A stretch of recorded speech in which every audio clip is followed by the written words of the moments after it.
La revue de presse d'Europe 1, Olivier Delagarde. On commence ce matin avec les très chers fonctionnaires français. La France est un pays extrêmement fertile. On y plante des fonctionnaires et il y pousse des impôts. Alors oui, je sais, la formule de Clémenceau est célèbre, éculée, diront certains. Il n'empêche qu'elle est parfaitement d'actualité. Ce matin, la nouvelle fait la une du plus gros titre du Figaro. La France compte toujours plus de fonctionnaires, 32 000 en plus en 2024, selon les derniers chiffres disponibles. Et pourtant, rappelez-vous, 2017, durant la campagne présidentielle, Emmanuel Macron avait promis de réduire de 120 000 agents les effectifs de fonctionnaires durant son premier quinquennat. Mais à croire qu'en Macronie, les promesses n'engagent que ceux qui y croient, parce que le nombre de fonctionnaires n'a jamais cessé, lui, de croître. Et c'est l'un des mots français, explique finalement Gaëtan de Capelle dans son éditorial. Dans notre pays, la croissance de la fonction publique dépasse celle de la population, pour un degré de satisfaction de plus en plus médiocre. En l'an 2000, il ne nous semblait pourtant pas que la France était sous-administrée. Et pourtant, depuis cette date, la France compte 1 million de fonctionnaires en plus. Tiens, vous voulez une autre citation de Clémenceau ? Allons-y. Les fonctionnaires sont un peu comme les livres d'une bibliothèque, disait le Tigre. Ce sont les plus haut placés qui servent le moins. Il avait la dent dure, décidément, le Tigre.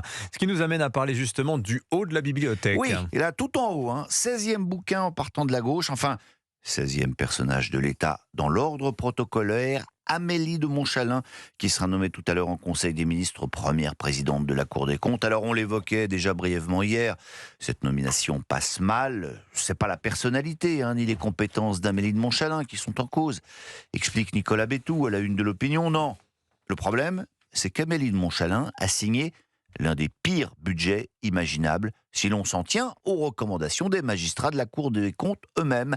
La voilà désormais en charge d'en juger, et ce conflit d'intérêts n'est pas anodin, car il rejaillira évidemment sur l'institution. Et dans les Échos, un magistrat financier résume bien la pensée générale. Comment pourra-t-elle dire, par exemple, que le gouvernement a été trop optimiste dans ses hypothèses, ce qui semble se profiler, alors que, comme ministre, elle les a défendues ? Enfin, le Parisien aujourd'hui en France rappelle pour sa part que les nominations, c'est la marotte d'Emmanuel Macron, et même une passion. C'est en tout cas ce qu'affirme le journaliste Mickaël Moreau, auteur d'un livre sur le sujet. Macron, lui, ne délègue pas. Le chef de l'État aurait ainsi choisi, depuis 2017, entre 5 000 et 10 000 candidats pour différents postes, notamment dans le monde culturel. Macron y prend un réel plaisir, affirme-t-il. Il fait lui-même le casting, reçoit tous les candidats et choisit seul, parfois même contre l'avis de son ministre de la Culture. Il exerce son pouvoir de nomination comme un pouvoir de domination. Ce pouvoir présidentiel pose des questions par son étendue et par son côté monarchique. Face à ce monarque républicain, est-ce qu'il faut s'attendre à une contestation ? C'est en tout cas ce que laisse entendre le JD News cette semaine. L'hebdomadaire consacre sa une à la révolte des oubliés, agriculteurs, infirmières, policiers. Ces Français ont le sentiment de tenir le pays à bout de bras, sans être payés en retour, explique Humbert Anglès. Ils se sentent abandonnés par l'État. La colère gronde, prévient le journal. Il est minuit moins une pour Yvan Rioufol. Mais on va terminer quand même plus légèrement avec le tube. Alors, non pas de l'été, mais de l'hiver. Écoutez. Vous reconnaissez pas ça ? Ça, c'est le tube de l'hiver. Oui, Ça, c'est le tube de l'hiver. Ah bon, je suis passée à côté alors. Pourtant, ça fait 6 fois qu'on l'entend aux Jeux d'accord. Olympiques de Milan-Cortina. C'est l'hymne norvégien. Bien sûr. Un hymne qui pourrait bien sûr agacer Éric Perrault, parce que Éric Perrault, vous le connaissez très bien, Oui, dit ça. Biathlon.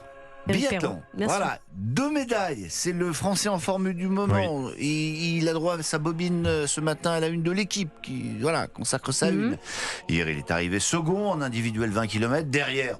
Un Norvégien ? C'est évidemment, oui. ça l'agace, mais ça lui fait aussi un peu plaisir, parce que, malgré son nom qui fleure bon la Savoie, la tartiflette et la potée auvergnate, Éric Perrault est à moitié norvégien, nous apprend Thomas Perrotto. Sa maman s'appelle Thor Maritofsdal, elle est même ancienne biathlète internationale, raconte l'équipe. Et alors évidemment, il y a une petite rivalité avec ses copains vikings. Hier, j'ai passé un très bon moment sur le podium, dit-il. Il y avait le soleil, des drapeaux, l'hymne norvégien, mais en descendant, je leur ai dit que le nôtre est plus joli. Alors à vous de vous faire une idée, mesdames et messieurs, la Marseillaise. Voilà. Ça, Oui. c'est la France. vous Ça, voyez. c'est un hymne national, Ah ça. ouais, voilà. Et pour rappel, l'hymne norvégien. C'est pas Ça, la c'est un même chant ambiance. religieux, ça. c'est- Ouais. Bah, en attendant, ils ont 12 médailles, dont 6 en or, les Oui. Norvégiens, Oui. contre 3 Et médailles. alors, pour les vous avez Français. vu ce biathlète norvégien hier qui, au moment de recevoir sa médaille de bronze, avoue, au lieu de parler de sa performance, il parle de son infidélité. Mais oui, Et avoue en direct devant le monde entier l'infidélité. oui. Non, mais c'est incroyable qu'il ait choisi ce moment-là, quand même. Pascal c'était Pro, fou, ça vous fait réagir, Mais ça, hein c'est